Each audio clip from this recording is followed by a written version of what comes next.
Savez-vous que le ciel est un endroit réel et que déjà plusieurs personnes y vivent? Restez à l'écoute pour en savoir plus.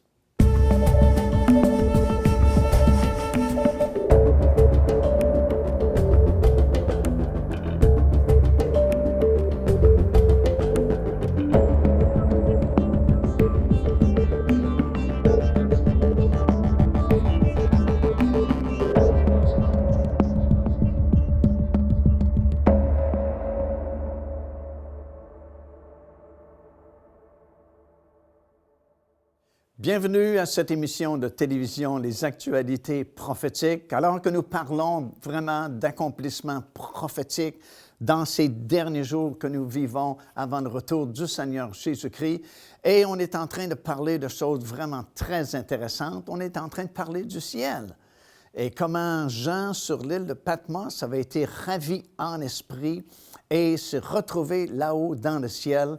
Et il va nous décrire partiellement ce qu'il a vu, ce qui l'a frappé au tout début. C'était bien sûr le trône de Dieu avec quelqu'un qui était assis et qui avait cet aspect-là d'une pierre de jaspe et de sardoine qui, comme on l'a étudié, était la première et la dernière pierre qui était sur le pectoral du souverain sacrificateur et qui vraiment parlait du Seigneur Jésus-Christ, du Fils de Dieu, qui est assis à la droite de ce trône-là. Et c'est de là qu'il dirige l'univers au complet parce que l'autorité lui a été donnée par sa victoire sur l'ennemi, par son triomphe sur la croix de Golgotha.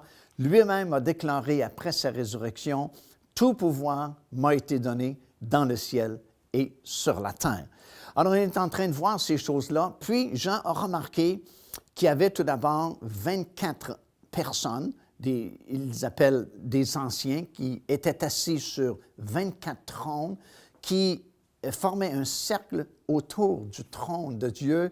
Et comme on a commencé à voir, ces 24 personnes représentaient ces croyants-là qui venaient d'être enlevés au son de la trompette, comme c'est annoncé dans la parole du Seigneur. L'apôtre Paul dit aux Thessaloniciens que dans les derniers jours, à un moment bien précis, que seulement Dieu le sait vraiment, la trompette va sonner et les morts en Christ vont ressusciter. Et nous qui serons vivants, dit-il, nous serons changés dans un instant, dans un clin d'œil, et nous allons monter au ciel dans la présence du Seigneur. Bien, quand Jean est ravi en esprit, cet événement a déjà eu lieu et ces 24 anciens représentent justement les croyants du Nouveau Testament qui viennent d'être enlevés et qui sont déjà couronnés. Ils sont revêtus d'un vêtement blanc et ils sont assis sur des trônes parce qu'ils sont appelés à juger et à régner avec le Seigneur Jésus-Christ dans son royaume qui, très peu de temps après, va être établi sur la terre et qui ne passera jamais.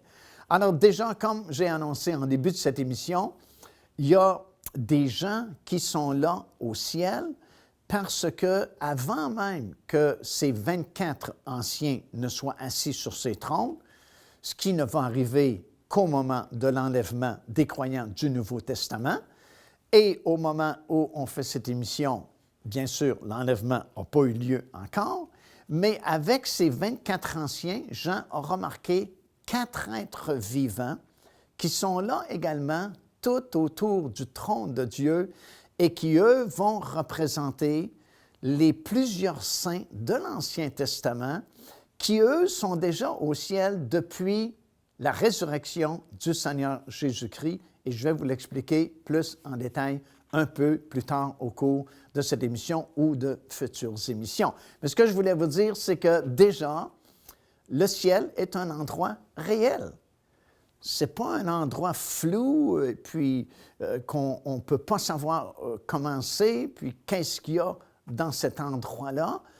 Pour la majorité des gens, c'est très vague, le ciel. C'est très flou. Il y a très peu d'informations qui circulent dans notre monde pour nous donner plus de détails sur cet endroit-là. Si bien qu'avant de connaître la parole du Seigneur, plusieurs d'entre nous, on pensait qu'après la mort, soit que c'est fini, ou qu'on va flotter dans l'univers sur un nuage, ou peu importe, mais il y avait très peu d'informations qui nous avaient été données, communiquées, concernant le ciel.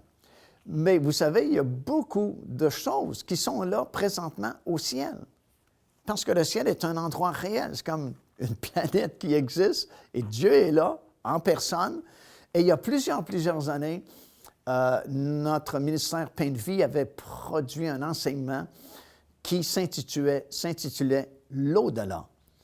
Et dans cette série d'enseignements sur CD, on expliquait déjà une centaine d'articles de choses qui existent et qui sont là présentement au ciel. Il y a beaucoup d'activités, beaucoup de vie, beaucoup de choses qui se passent présentement au ciel. Et c'est la Bible qui peut nous informer le plus concernant le ciel, parce que c'est le livre de Dieu. Et on a parlé au sujet d'une centaine de choses qui sont là présentement, bien réelles, qui existent et qui sont dans le ciel présentement, parce qu'encore une fois, ce n'est pas un endroit flou, imaginaire, ou un nuage qui flotte en quelque part, mais c'est un endroit aussi réel, sinon plus réel que la terre.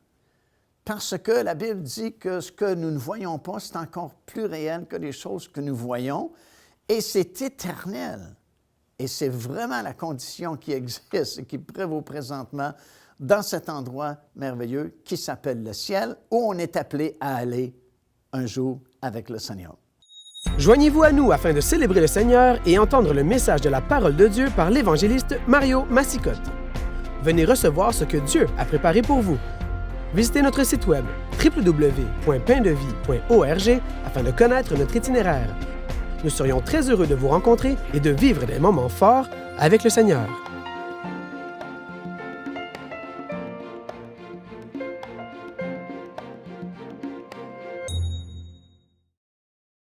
Alors, on est en train de parler de ce que Jean a vu lorsqu'il a été transporté soudainement au ciel à partir de l'île de Patmos, là où il était. Et soudainement, il s'est retrouvé dans la gloire de Dieu. Et il va nous décrire brièvement ce qui l'a frappé, ce qu'il a vu en premier lorsqu'il s'est retrouvé dans cet endroit merveilleux qui s'appelle le ciel. Et il va nous dire d'abord qu'il a vu le trône de Dieu, quelqu'un qui est assis sur le trône, l'arc-en-ciel qui fait le tour du trône. Et il a remarqué 24 anciens qui étaient assis eux aussi sur des trônes, déjà couronnés, déjà avec leurs vêtements blancs. Et comme on a expliqué dans l'émission précédente, ils représentaient les croyants du Nouveau Testament qui déjà avaient été enlevés. Ils sont dénombrés, remarquez, le chiffre 24. Et le chiffre 24 n'est pas pris au hasard non plus, parce qu'il n'y a vraiment pas d'hasard avec les choses de la parole de Dieu, mais ça représente les différentes classes de sacrificateurs qui avaient été sélectionnés dans l'Ancien Testament par le roi David. Parce qu'à l'époque de l'Ancien Testament, alors que le tabernacle et le temple existaient, il y avait des milliers et des milliers de prêtres qui faisaient le service dans ce temple-là. Et pour faciliter les choses, David avait regroupé ces milliers de prêtres-là en 24 classes différentes. Nous lisons ça dans les Écritures, dans la parole du Seigneur, dans le livre des Chroniques, par exemple. 24 classes qui représentaient tout l'ensemble des milliers et des milliers de prêtres qui servaient dans le temple d'autrefois. Alors, c'est le même principe qui s'applique ici, puisque les chrétiens du Nouveau Testament, les enfants de Dieu qui font partie de l'Église, sont appelés également des sacrificateurs. D'ailleurs, eux-mêmes, comme j'ai déjà mentionné, dans Apocalypse chapitre 5 et le verset 10, vont déclarer « Tu nous as rachetés pour que nous soyons des sacrificateurs et des rois qui vont régner avec le Seigneur Jésus-Christ lorsque son règne sera établi sur cette terre. » Alors déjà, ils sont des sacrificateurs et c'est pourquoi le chiffre 24 a été utilisé parce qu'il représente l'ensemble des croyants qui ont été enlevés. Vous avez d'autres références aussi dans la parole du Seigneur qui parlent des croyants comme étant des sacrificateurs. Et plus on est au courant de cela, plus ça va faciliter notre service, justement, envers le Seigneur Jésus-Christ.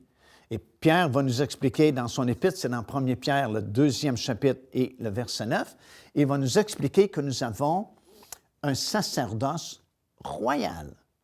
Pourquoi? Parce qu'on est du même rang sacerdotal que le Seigneur Jésus-Christ. Quand Jésus a commencé son ministère public, après qu'il a été baptisé dans les eaux du Jourdain, il a opéré son ministère sous un sacerdoce différent de celui qui existait jusqu'à ce moment-là. Jusqu'à ce moment-là, c'était uniquement le sacerdoce lévitique, c'est-à-dire que tous les prêtres devaient venir de la tribu de Lévi et tous les sacrificateurs appartenaient à la même tribu. Mais Jésus ne vient pas de la tribu de Lévi, il vient de la tribu de Juda. Et pourtant, il est appelé notre souverain sacrificateur. Pourquoi n'est-il pas venu de la tribu de Lévi et quand même est appelé le souverain sacrificateur? Parce qu'il a opéré sous un rang différent, sous le rang de Melchisédek et non pas le rang lévitique. Et si vous vous souvenez de Melchisédek dans votre Bible, au tout début dans le livre de la Genèse, il était sacrificateur du Dieu très haut, mais aussi roi de Salem, qui est l'ancien nom de Jérusalem. Alors voilà un rang dans lequel vous pouvez être un roi et en même temps un sacrificateur, le rang de Melchisédek. Et c'est bien évident dans la parole du Seigneur que Jésus a fait son ministère et a opéré son ministère, non pas sous le rang lévitique, mais sous le rang sacerdotal de Melchisédek. Parce que lui-même va le dire lorsqu'il a comparu devant le souverain sacrificateur de son époque, il y a 2000 ans passés, qui était Caïphe, et qui va finalement lui demander « Dis-moi si oui ou non tu es le Fils de Dieu. » Et Jésus va lui répondre par le psaume 110, là où Dieu a juré au Seigneur Jésus-Christ en disant « Tu es mon Fils et tu es sacrificateur pour toujours selon l'ordre de Melchisédek. » Et Paul lui-même va enseigner, on le retrouve ça dans l'Épître aux Hébreux, dans le 6e chapitre, le verset 19 et le verset 20. Il va expliquer que notre espérance, elle est dans le lieu très saint, là-haut dans le ciel, là où Jésus est entré pour nous comme souverain sacrificateur selon le rang de Melchisédek. Alors, Jésus-Christ a opéré selon ce rang-là, et chaque enfant de Dieu est appelé à vivre selon le rang de Melchisédek aussi, parce que Pierre nous le dit ici, dans 1 Pierre chapitre 2, le verset 9, il dit de chaque croyant que nous possédons un sacerdoce royal.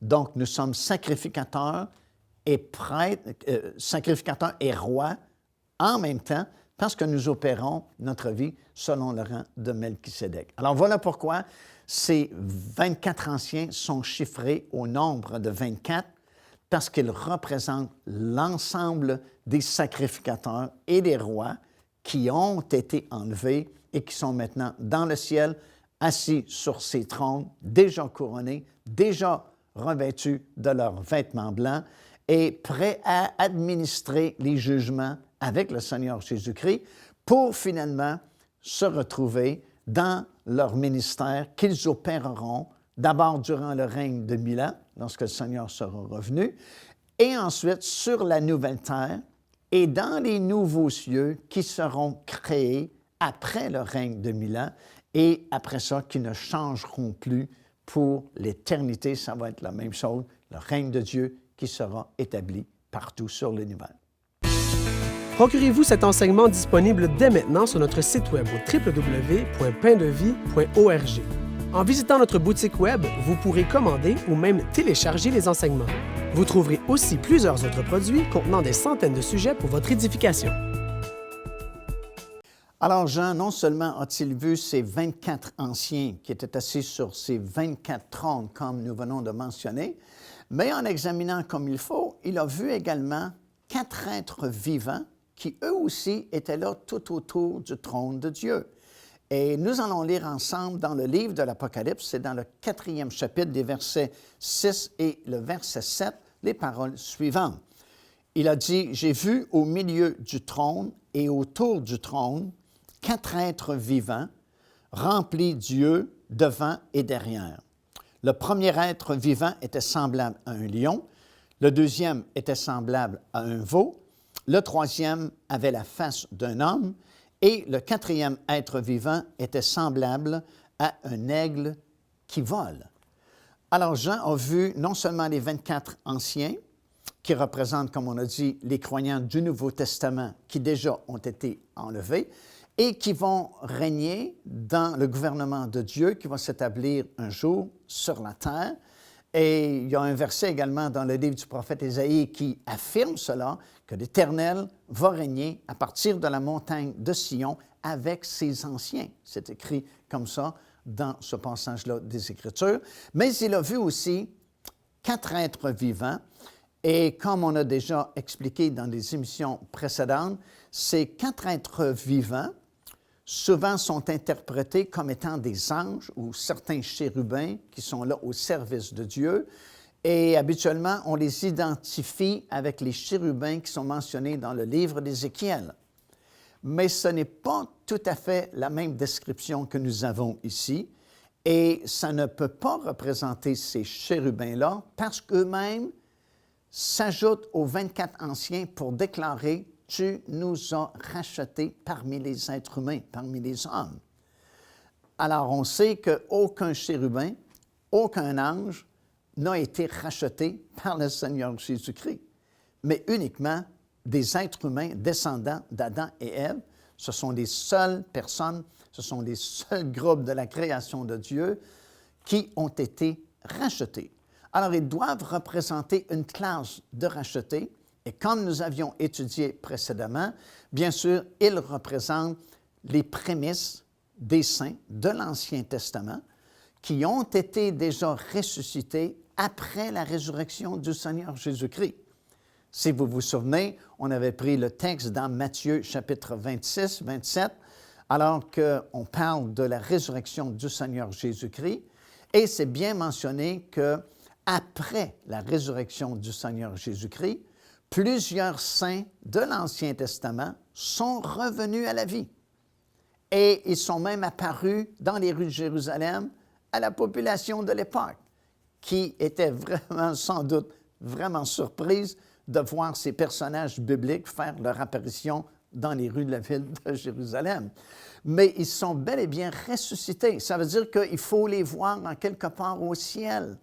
Ce groupe de plusieurs saints de l'Ancien Testament qui représentaient les prémices de la première moisson. Vous vous souvenez qu'on avait expliqué qu'en Israël, il y a 3 moissons annuelles, l'orge, le blé et les autres fruits, au printemps, à l'été et à l'automne, et que Dieu avait établi ce principe-là, mentionné dans Lévitique, chapitre 23 et le verset 10. Il avait dit, « Lorsque vous ferez la moisson, avant de moissonner votre champ, vous devez d'abord prélever les prémices, les apporter au temple, les donner au souverain sacrificateur qui va agiter la gerbe de ces prémices-là devant l'Éternel pour que votre moisson soit agréée de la part de l'Éternel. Et alors seulement, vous pouvez moissonner le reste de votre champ. » Et comme on avait expliqué également, ce principe-là, ce n'était pas uniquement pour le côté matériel ou physique, des moissons naturelles, mais ça avait rapport également à la résurrection des justes. Si bien que tout le monde ne sera pas ressuscité en même temps et que les prémices de ces 3 moissons-là doivent être ressuscitées avant le reste de chaque moisson. Autrement dit, dans l'Ancien Testament, il faut qu'il y ait des prémices qui soient ressuscitées avant tout le reste des saints de l'Ancien Testament. Dans le Nouveau Testament où nous sommes, il faut qu'il y ait des prémices qui soient d'abord ressuscitées avant le reste des enfants de Dieu du Nouveau Testament. Et le même principe pour la dernière génération, celle des tribulations. Alors, ces 4 êtres vivants représentent justement les prémices de l'Ancien Testament, les plusieurs saints. Je ne sais pas si vous vous êtes déjà demandé pourquoi ce ne sont pas tous les saints qui ont été ressuscités après la résurrection de Christ, mais uniquement plusieurs saints. Bien, c'est la raison pour laquelle c'est écrit plusieurs et non pas tous, parce que les prémices doivent être servies d'abord et le reste du champ après. Et c'est ce que Jean a vu là-haut dans le ciel, ces 4 êtres vivants. Et la description que je viens de lire ici dans ce passage-là des Écritures les identifie avec Israël, parce que c'était les 4 bannières, comme on a expliqué, qui étaient là dans le camp d'Israël lorsqu'ils ont sorti d'Égypte et voyagé dans le désert. Alors, c'est vraiment en rapport avec Israël et les prémices de l'Ancien Testament. Devenez partenaire avec ce ministère par votre soutien financier et aidez-nous à planter le flambeau de l'Évangile à travers le monde entier. Vous recevrez un enseignement audio à tous les mois de la part de l'évangéliste Mario Massicotte, ainsi que notre bulletin de nouvelles prophétiques incluant des enseignements bibliques, des nouvelles du ministère et des commentaires sur les actualités prophétiques, telles que vues pendant cette émission. Débutez dès aujourd'hui en visitant notre site web www.paindevie.org ou par courriel à info@paindevie.org ou en nous écrivant à Pain de Vie, casier postal 426 800 Square Victoria, Montréal, Québec, H4Z 1J7. Alors après que Jean ait vu ces choses, et notamment les 24 anciens et les 4 êtres vivants, qui en réalité forment les prémices de l'Ancien Testament et les prémices du Nouveau Testament, ces 24 anciens, il a vu dans la main de celui qui était assis sur le trône un livre qui était scellé, qui était fermé et scellé de 7 sceaux. Et ce livre-là, comme on peut le découvrir dans le livre de l'Apocalypse, représentait le livre dans lequel était inscrit la façon, la manière que Dieu va s'y prendre pour établir son royaume sur la terre. Et nécessairement, il doit y avoir un jour de jugement ou une période de temps où Dieu va juger le monde à cause de son incrédulité et surtout du rejet qu'ils ont fait du Sauveur, le Seigneur Jésus-Christ, que le Seigneur avait envoyé pour permettre à tous ces gens d'être sauvés. Et ce livre-là, scellé de 7 sceaux, contient justement tous ces jugements-là sous la forme des 7 sceaux d'abord qui seront brisés, suivis du scénario des 7 jugements, des 7 trompettes, qui seront suivis finalement du jugement des 7 dernières coupes de la colère de Dieu, qui va se conclure par le retour du Seigneur Jésus-Christ et l'établissement du royaume de Dieu sur la terre. Dans ce livre-là est contenu non seulement ces jugements-là, mais la révélation aussi que nous pouvons lire dans ce dernier livre de la Bible, le livre de l'Apocalypse. Et il y a, si vous lisez attentivement le 5e chapitre du livre de l'Apocalypse, il y a beaucoup d'emphase qui est mise sur la façon dramatique vraiment qu'on va présenter ce livre-là et l'annonce qui est faite partout dans le ciel alors qu'on est à la recherche de quelqu'un qui serait jugé digne de briser les sceaux de ce livre-là et, en d'autres mots, permettre à Dieu de commencer ses jugements en vue de l'établissement de son royaume. Et la Bible dit qu'on a cherché partout dans le ciel, sur la terre, sous la terre, et personne ne fut jugé digne d'ouvrir les sceaux de ce livre-là. Et en examinant attentivement ce qu'il voyait, Jean a vu au milieu du trône comme un agneau qui était là comme immolé, qui représentait bien sûr le Seigneur Jésus-Christ et le sacrifice qu'il a fait sur la croix de Golgotha, l'œuvre qu'il a accomplie sur l'œuvre de Golgotha pour racheter l'humanité et triompher de l'ennemi. Et c'était le seul qui était digne d'ouvrir le livre qui était scellé de 7 sceaux. Et c'est ce qu'il va faire. Il va briser le premier sceau de ce livre-là. Et dès l'instant où le premier sceau est brisé, bien, c'est le début des jugements et de la colère de Dieu qui va déferler sur cette planète pour une période d'à peu près 7 ans. Et les gens vont le reconnaître tout de suite parce que déjà dans ce 6e chapitre, alors que les sceaux commencent à s'ouvrir, on va dire la colère de Dieu est arrivée.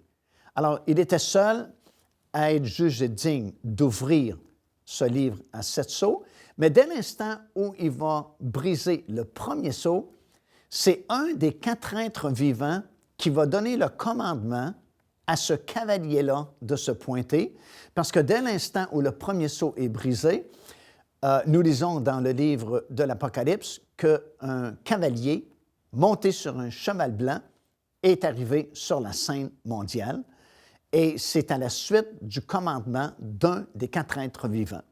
Maintenant, si vous étudiez bien le 6e chapitre du livre de l'Apocalypse, il y a ces 4 cavaliers de l'Apocalypse qui vont se produire lorsque les 4 premiers sceaux de ce livre à 7 sceaux sont brisés. Et à chaque fois, c'est un des 4 êtres vivants qui va donner l'ordre ou le commandement aux cavaliers de se pointer. Et ça, c'est l'accomplissement de plusieurs promesses qui ont été données à l'Église du Seigneur Jésus-Christ et aux rachetés de l'Éternel comme devant participer avec le Seigneur au jugement des nations à la fin des temps.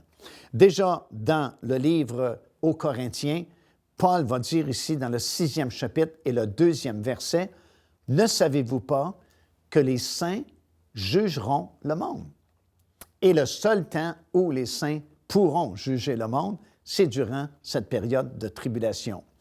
Aussi, dans le psaume 149, le verset 5 jusqu'à 9, ça dit « Que les fidèles triomphent dans la gloire, qu'ils poussent des cris de joie sur leur couche, que les louanges de Dieu soient dans leur bouche, et le glaive à 2 tranchants dans leurs mains pour exercer la vengeance sur les nations, pour châtier les peuples, pour lier leurs rois avec des chaînes et avec eux leurs grands, pour exercer un jugement contre eux, comme c'est écrit, et ça, c'est la gloire de ses fidèles. » Alors, ces promesses-là seront accomplies dès l'instant où les premiers sceaux de ce livre à 7 sceaux seront brisés, et autant les rachetés de l'Ancien Testament que ceux du Nouveau Testament vont participer avec le Seigneur au jugement des nations tel que ça a été prophétisé.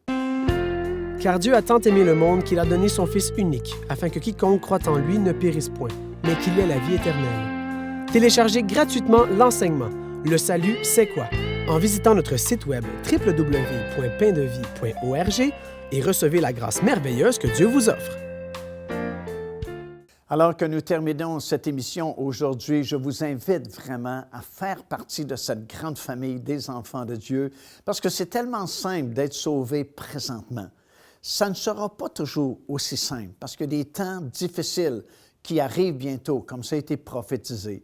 Mais aujourd'hui, il suffit de reconnaître notre besoin et d'accepter de l'invoquer, le Seigneur Jésus-Christ, parce que la Bible dit « Quiconque invoquera le nom du Seigneur sera sauvé. » Alors faites-le donc aujourd'hui et vous ferez partie de cette grande famille des enfants de Dieu, appelés à régner avec le Seigneur dans un monde nouveau qui arrive bientôt, où le Seigneur Jésus-Christ sera ici en personne, avec tous ses rachetés de toutes les générations et de toutes les époques. Contactez-nous et puis on pourra vous aider à reconnaître le Seigneur comme votre Seigneur et votre Dieu. En 2015, soyez au cœur. Alors que l'évangéliste Mario Massicotte et son équipe filmeront en Terre Sainte de nouvelles émissions. Les actualités prophétiques, saison 3. Participez à la réalisation de cette série par vos dons au www.paindevie.org.